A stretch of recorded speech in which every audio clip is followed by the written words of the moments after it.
KKP. Kalau you masih ingat lagi keluk KKP kan, ada titik yang berada di bawah keluk, ada titik yang berada atas keluk, ada titik yang berada di luar keluk. Macam kita belajar dulu kan masa mikro-makro. So yang ini kita nak cuba apply daripada sudut ekonomi awam. So kita masih lagi menggunakan keluk yang sama, keluk kemungkinan pengeluaran, production possibility curve. Cumanya kita ada beza dari segi what is for paksi X, apa yang untuk paksi X dan apa yang untuk paksi Y, ataupun paksi mendatar apa, paksi menegak dia apa. Okay, contohnya di sini kita bagi paksi menegak di sini kita assume government good and services. Kita assume adalah barangan dan perkhidmatan kerajaan. Paksi mendatar pula X di sini adalah kita andaikan private goods and services, barangan dan perkhidmatan swasta ataupun persendirian. So kalau kerajaan kita guna G0, G1. Kemudian kalau untuk yang persendirian kita guna X0, X1. Okay, kita lihat di sini. Keluk dia cembung. Okay. Kita andaikan bila perkhidmatan kerajaan bertambah daripada G0 kepada G1. Kalau kita lihat di sini G0 kepada G1. What will happen to our private goods and services? Apa yang berlaku kepada barangan dan perkhidmatan persendirian di sini? Kalau kita lihat di sini, barangan dan perkhidmatan persendirian akan menurun. Kalau tadi G0 naik kepada G1, persendirian akan menurun daripada X0 kepada X1. Barangan dan perkhidmatan kerajaan bertambah. Kalau dengan kita guna keluk ni barangan dan perkhidmatan swasta ataupun persendirian akan menurun. Okay, agak-agaknya saya nak tanya, kenapa ini boleh berlaku? Okay, siapa nak cuba? Apa isu yang berlaku di sebalik rajah ni? Ada yang nak cuba bagi pandangan? Salah saya bantu. Sebab ada kos lepas. Sebab ada kos lepas. Okey. Boleh huraikan sikit lagi tak Hasmiza? Macam mana tu? Salah saya bantu. Okey, apa dia Hasmiza? Untuk kita tambah barang dekat government, kita perlu kurangkan barang dekat private. Kita kena lepaskan satu pilihan. Okey. Kita kena lepaskan satu pilihan. Saya boleh terima, tetapi ada sikit lagi penerangan yang kena tambah di situ untuk pastikan penerangan tu betul Hasmiza. Okey. Ada lagi yang nak cuba selain daripada Hasmiza? Cuma lengkapkan lagi apa yang Hasmiza cakap tadi ataupun you ada cara penerangan yang lain. Ada siapa nak cuba? Salah saya bantu. Nanti saya akan cerita. Ada yang nak cuba lagi? Pelajar lelaki. Saya nak dengar suara pelajar lelaki, boleh?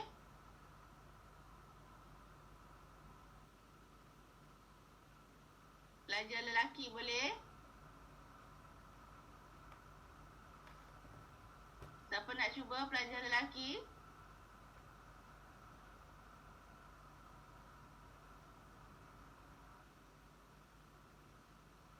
Siapa nak cuba pelajar lelaki?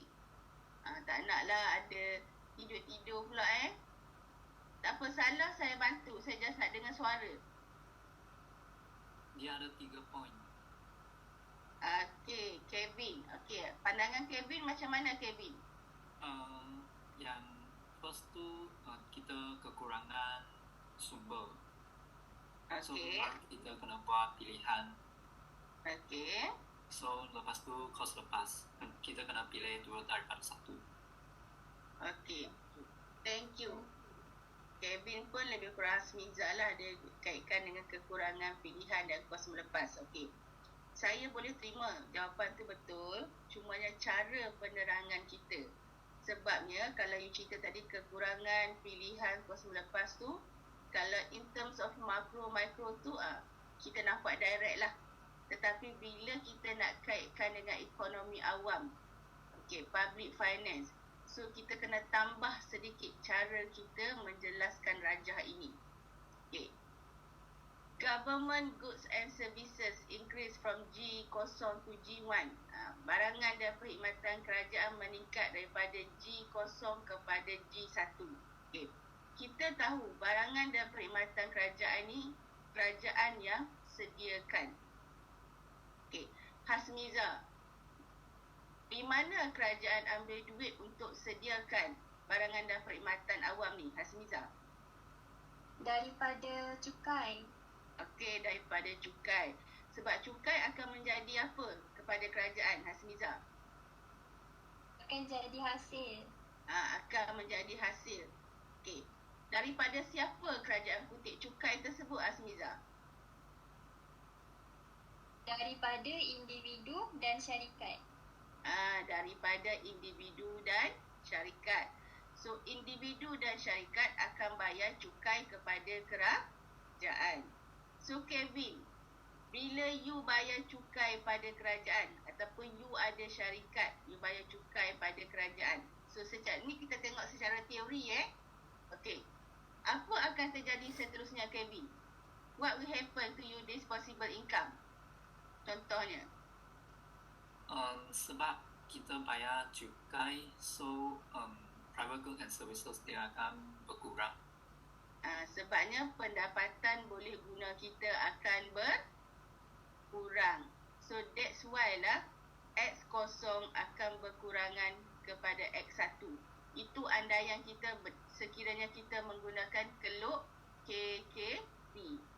Sebabnya kerajaan nak naikkan barangan dan perkhidmatan kerajaan mesti ada hasil.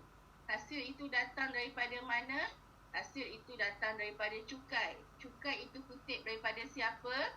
Cukai itu kutip daripada individu ataupun syarikat. So, bila syarikat bayar cukai pada kerajaan, keuntungan dia mungkin berkurangan.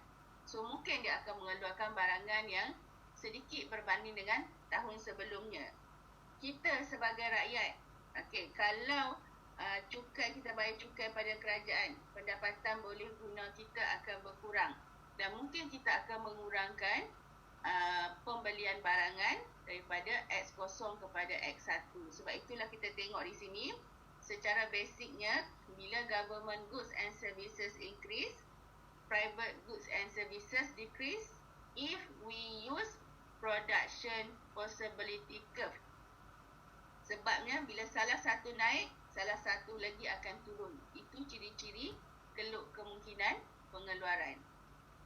So itu kita boleh kaitkanlah keluk kemungkinan pengeluaran dengan government goods and services and private goods and services. Okay. Penerangan dia ada di sini nanti dalam nota you boleh tengok Saya buka pada rajah tadilah, senang nak terang Okey, penerangan dia ada di sini. So you boleh tengok nanti dalam nota dia ada 2 slide di sini, you boleh tengoklah penerangan dia nanti. Okey. Cumanya di sini saya nak cerita sikit lah tentang mungkin ada sedikit ciri-ciri lah berkenaan dengan government goods and services. Okay, dia ada other cases dia ada beberapa cases, some cases, for example, the government service are available to all, there is no eligibility requirement. Okay, ada yang kes-kes tertentu perkhidmatan kerajaan itu disediakan untuk semua tanpa memerlukan apa orang panggil kelayakan ataupun keperluan kelayakan ataupun syarat-syarat tertentu. Contohnya seperti national defense, pertahanan negara, polis, siapa-siapa pun boleh call untuk minta bantuan polis. Tak kira lah dia berpendapatan rendah ke, dia berpendapatan tinggi ke, ataupun dia kerja A ke, dia kerja B ke, semua boleh gunakan perkhidmatan tersebut. So dia tidak ada syarat-syarat penggunaan tertentu. Okay. Tetapi sometimes ada syarat tertentu kepada government services. Contohnya Katakanlah kita ambil pencen. Pencen. Kalau pencen ni, kerajaan bayar pencen, dia bergantung kepada pendapatan terakhir dia sebelum dia berpencen. Mungkin itu satu. Mungkin dia bergantung kepada berapa tahun dah dia pencen. Itu dia ada syarat-syarat tertentu. Selain daripada itu, katakanlah public transportation, perkhidmatan, pengangkutan awam. Pengangkutan awam, kalau you naik contohnya, katakanlah kalau kita naik LRT ke, kita naik ERL ke, ada satu tempat tu dia akan kata, difokuskan, dia letak kat situ, tanda dia, sign dia, ibu yang mengandung anak-anak kecil. So dia ada letak syarat-syarat tertentu. Dia masih lagi barangan awam tapi dia ada letak syarat-syarat tertentu. So ini antara cases-cases tertentulah. So bagi barangan awam, ada yang ada syarat, ada yang tanpa syarat. Okay. And then, government spending and borrowing. Government spending and borrowing ni detailnya nanti you akan belajar dalam bajet belanjawan negara. Cumanya yang saya nak ringkaskan di sini adalah bila kita sebut government spending, perbelanjaan kerajaan adalah dia berkaitan pembiayaan kerajaan ataupun peruntukan kerajaan ke atas barangan dan perkhidmatan awam. Banyak mana kerajaan akan belanja untuk sediakan barangan dan perkhidmatan awam. Itu adalah government spending, government outlay.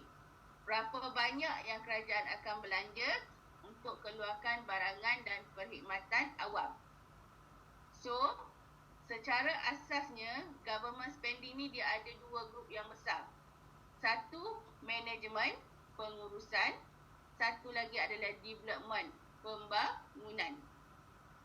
Detail nanti kita akan belajar dalam bab bajet. Ini saya just inform briefly sahaja. So, bila kita sebut manajemen, pengurusan, ia akan ada dua pula, iaitu charge expenditure, perbelanjaan tanggungan, you akan belajar nanti. Kemudian yang kedua, perbelanjaan bekalan, supplier spending. Contohnya macam aktiviti harian kerajaan, dia duduk kat mana? Charge expenditure ke supplier spending, perbelanjaan bekalan. So ini semua you akan belajar dalam bab belanjawan. Cumanya kita ada pengurusan yang ada dua, iaitu perbelanjaan tanggungan, charge expenditure, dan supplier spending, perbelanjaan bekalan. Selain daripada pembelanjaan pengurusan, kerajaan akan buat perbelanjaan pembangunan, development spending. So kita ada economic services, social services, safety dan general administration. Kita nanti you akan belajar dalam bab belanjawan. Kemudian kita ada borrowing. Okey, saya nak tanya di sini. Kenapa kerajaan meminjam? Okay, siapa nak cuba? Why government borrow money? Kenapa kerajaan meminjam wang? Any response?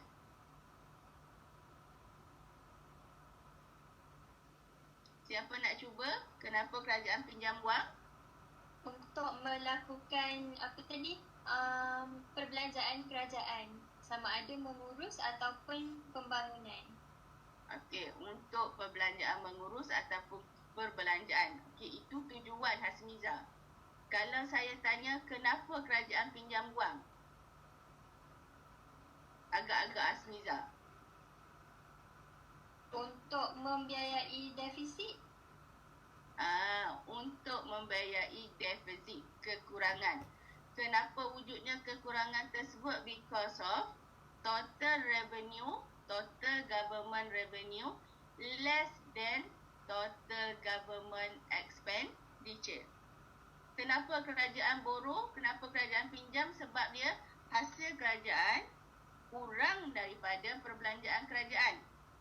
Kerajaan rancang nak berbelanja banyak, tapi hasil kerajaan kurang.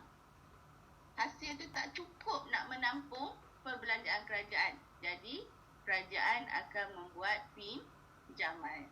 So itulah sebab kenapa adanya pinjaman oleh kerajaan. So barulah dikatakan bahawa daripada perbelanjaan tersebut, kerajaan akan buat pengurusan ataupun kerajaan akan buat pembangunan. So kita ada 3 jenis belanjawan di sini. Ini pun soalan popular kita selalu tanya pelajar. Ada pelajar yang skor markah full marks, ada pelajar yang salah bagi maksud. So you kena ingat kita ada 3 jenis di sini ya. Satu, ada setengah buku dia guna types of budget, 3 jenis budget. Ada setengah buku dia guna condition of budget, keadaan ataupun syarat budget tersebut. So kita ada 3 jenis di sini, which is budget surplus, budget deficit and budget balance. Okay, saya buka slide lain sebab saya nak berbincang dengan pelajar di sini ya. If sekiranya saya tanya you, what is budget surplus? Kita ambil, kita bandingkan dua je, government expenditure dengan government revenue. Bila kita sebut budget surplus, budget lebihan, apa yang you faham di sini? Ada yang nak cuba? Budget surplus ni you faham macam mana? Budget. Okay, siapa? Fina. Okay, Fina. Fina ke siapa ni nak cuba? Okay, Fina boleh? Boleh. Okay. Kalau Fina faham macam mana budget surplus ni? Budget surplus ni adalah budget lebihan. Jadi kita punya hasil yang diperoleh tu lebih banyak daripada kita belanjakan. Yes. Kalau kita sebut budget surplus bermaksud hasil kerajaan lebih daripada perbelanjaan, ataupun perbelanjaan itu kurang daripada hasil. So itu dinamakan budget surplus. Terpulang pada you lah, you nak faham macam mana. Kalau you rasa you nak sebut hasil lebih banyak daripada perbelanjaan pun boleh, ataupun satu lagi di other side adalah budget surplus kan. Saya dah tertukar. Kalau budget surplus, hasil lebih besar daripada perbelanjaan. Betul? Betul kan Fina? Betul. Ya, betul. Okey.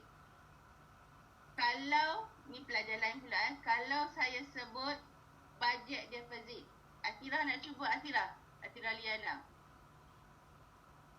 You want to try Atira? Budget defisit perbelanjaan kerajaan lebih besar daripada hasil kerajaan. Okey. Perbelanjaan kerajaan lebih besar daripada hasil kerajaan. Kenapa kita panggil dia defisit kurangan? Sebabnya dia belanja banyak. Kerajaan tu belanja banyak, sedangkan hasil dia sedikit. Kalau tadi budget surplus pula, hasil kerajaan banyak tapi dia belanja sedikit. So itu budget surplus. Okey, untuk pelajar lelaki pula, yang ketiga budget balance. Apa dia? Siapa nak cuba pelajar lelaki? Budget balance, budget seimbang. Anyone? Jumlah hasil dengan jumlah belanja tu sama. Jumlah hasil. Okey, Pravin Ya doktor. Okey. Hasil sama dengan belanja. Okey, betul lah Pravin. Banyak mana hasil kerajaan, banyak itulah yang dibelanjakan. In reality kelas jarang berlaku budget balance. Budget seimbang ini jaranglah berlaku. Okey, normally-nya, selalunya berlaku adalah budget deficit. Especially budget kurangan ni berlaku pada negara-negara yang sedang membangun. Negara yang membangun ini ada waktu dia, kalau kita lihat kerajaan terpaksa berbelanja lebih daripada hasil untuk pastikan aktiviti pembangunan dapat dijalankan. Kerajaan belanja lebih daripada hasil. Normally-nya kalau negara membangun ni banyak dikaitkan dengan budget deficit. Kerajaan belanja lebih daripada hasil yang diperolehi oleh negara tersebut. So So sebab itulah dia kadang-kala ada konsep borrowing, pinjaman. Sebab how to overcome the budget deficit, bagaimana kerajaan nak atasi masalah budget deficit tadi, yang saya kata kerajaan belanja lebih daripada hasil, kerajaan akan meminjam. To overcome the budget deficit, kerajaan akan borrow either from internal or external. Kerajaan boleh pinjam daripada dalam negara dan juga luar negara. Nanti kita akan belajar detail lah, saya tak nak sentuh detail di sini. Kerajaan boleh pinjam daripada dalam negara dan luar negara. Cumanya di sini, cumanya di sini, if government borrow the money especially from external. Bila kerajaan pinjam daripada negara luar ni, kerajaan kena hati-hati. Daripada negara luar, tak kira lah daripada kerajaan ke daripada sumber kewangan luar. Kenapa kerajaan perlu hati-hati kepada pinjaman kerajaan ini? Ataupun kerajaan perlu rangka betul-betul bila kerajaan nak buat bajet deposit. Sebab bila kerajaan buat bajet deposit, kerajaan akan buat pinjaman. Sama ada pinjaman itu dalam negara ataupun luar negara. Kenapa?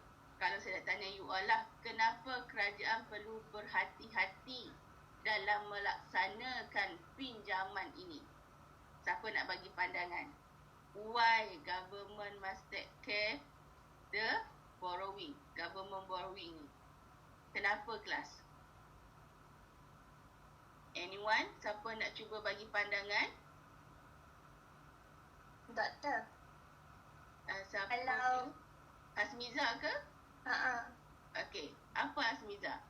kita nak buat pinjaman tu supaya pinjaman ataupun hutang kita tu tidak melebihi daripada perbelanjaan yang dilakukan. Kerajaan lah, maksudnya kerajaan buat pinjaman itu tidak melebihi perbelanjaan yang kerajaan akan lakukan. Macam tu ke? Maksudnya hutang mesti sama dengan perbelanjaan yang dilakukan oleh kerajaan, tak boleh lebih. Kalau kita deposit kita contohnya 10 bilion, kerajaan pinjam 10 bilion sajalah, tak boleh lebih. Maksudnya macam tu ke? Okey. Okey, ada lagi pandangan yang lain? Okey, anyone lagi pandangan? Boleh saya dengar daripada pelajar yang lain?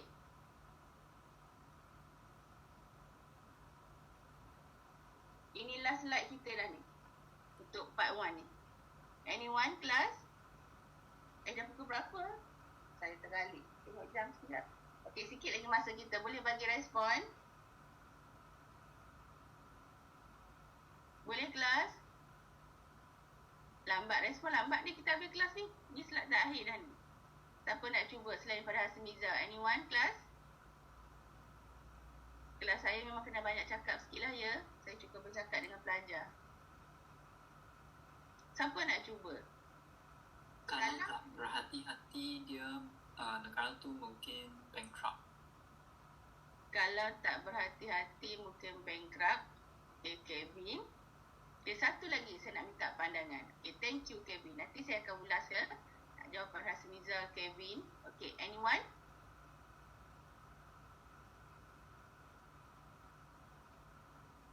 Siapa nak cuba lagi? Seorang lagi saya nak dengar suara.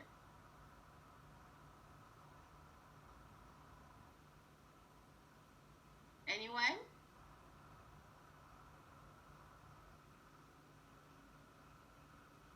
Cepat, kita nak habiskan kelas ni. Seorang lagi saya dengar suara, nanti saya ulas. Jangan takut salah Kalau you takut salah, you tak boleh berbincang. Seorang lagi, siapa? Kevin dah bagi, Hasmiza dah bagi. Saya sebab senarai nama ni saya tak sempat nak print lagi, nak tengok. Siapa nak cuba? Tak ada. Pravin nak cuba, Pravin?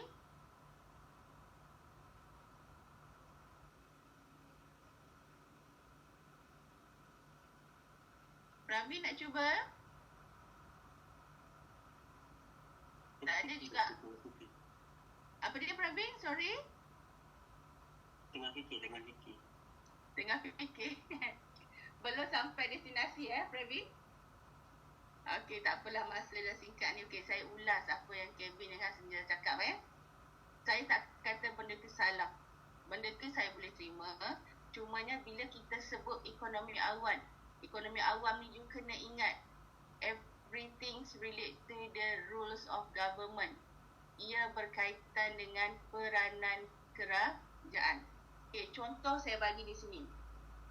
Tadi kita sembang bajet defisit kan? Apa panggil? Government spending ni lebih daripada hasil kerajaan. Jadi nak tampung perbelanjaan yang tinggi tersebut, kerajaan akan buat pinjaman. Okay. Bila kerajaan buat pinjaman, kita tahu konsep pinjaman. Kalau kita pinjam, kita kena bayar balik. Sama juga kerajaan. Kerajaan pinjam, kerajaan tetap kena bayar balik. Okay. Salah satunya, kerajaan kena tingkatkan hasil negara. Barulah kerajaan boleh bayar balik pinjaman tersebut. Kalau nak tingkatkan hasil negara, bagaimana cara kerajaan nak tingkatkan hasil negara, kelas? Saya nak tanya. Cukai. Yes, cukai. Sebab tu saya dah tulis sini, taxpayers, pembayar cukai. Nak tingkatkan hasil negara, salah satunya melalui cukai. Sebab nanti you akan belajar sumber terbesar kepada hasil negara adalah cukai. Cukai tu, pembayar cukai lah taxpayers. Siapa taxpayers itu? Individu, firma dan yang terlibat dalam orang yang kena bayar cukai. Jadi, kalau kerajaan naikkan pembayaran naikkan kadar cukai sebab nak bayar hutang, current generation of taxpayer, kita sebagai pembayar cukai akan tanggung beban itu juga, the burden of taxation. Kita terpaksa tanggung beban itu untuk bayar hutang kerajaan. Sebab itulah kerajaan perlu rancang berapa banyak dia jumlah hutang dia supaya ia tidak melebihi daripada kemampuan dia, supaya tidak dikenakan cukai yang terlampau tinggi kepada rakyat untuk tingkatkan hasil negara untuk bayar hutang. Sebabnya bila kerajaan berbelanja, kadang-kadang kesan baiknya diterima oleh future generation, oleh generasi yang akan datang. Tapi siapa yang kena bayar pinjaman tersebut adalah current generation of taxpayer, pembayar cukai semasa. Bukan saya kata tidak boleh berhutang. Memang ada negara berhutang, especially negara membangun. Cuma kerajaan perlu kawal hutang tersebut tidak melebihi kemampuan yang ada pada negara tersebut untuk membayar cukai, supaya burden itu tidak dialihkan terlampau tinggi kepada pembayar cukai. So itu antara yang you akan belajar lebih detail nantilah dalam ekonomi awam. Okay. Next topik ni, government and economic system ni, kapitalis, sosialis ni, mixed economy ni. Kalau tahun 3 dah banyak belajar dengan saya masa SPE. Kalau you ambil ekonomi asas pun ada juga belajar. Nanti kita akan sentuh untuk yang the next class. Next class kita bila, kelas? Rabu pagi. Masih lagi pagi. Tahun ni ekonomi awam semua kena pagi 8, 10, 8, 9. Esok hari Rabu nanti 8, 9. So nanti barulah kita akan masuk government and economic system. Okay, boleh faham kelas? Boleh doktor. Okay. So saya mengharapkanlah dengan kelas pagi-pagi ni, bulan puasa ni, nak kata tak mengantuk, saya nak kata pun tak boleh juga. Saya tak nak halang benda tu. Tapi kita kurangkanlah mengantuk sebelah pagi untuk subjek ekonomi awam ni. Sebab memang tak boleh lari. Sampai 14 minggu pun, inilah waktu kita. Kalau waktu boleh makan tu saya tak risau sangat. Ini sebab kita tak sarapan. Saya takut ada yang bangun ngantuk dan sebagainya. So kita kena belajarlah cara bagaimana nak kurang mengantuk dalam kelas Okey. Ada apa-apa lagi you nak tanya sebelum kita tamatkan kelas? Okey, tahun 3 boleh follow my lecture. Okey ke tahun 3? Boleh Boleh, Doktor. Okey, tahun 2. Is it okay tahun 2? Okey, Doktor. Okey.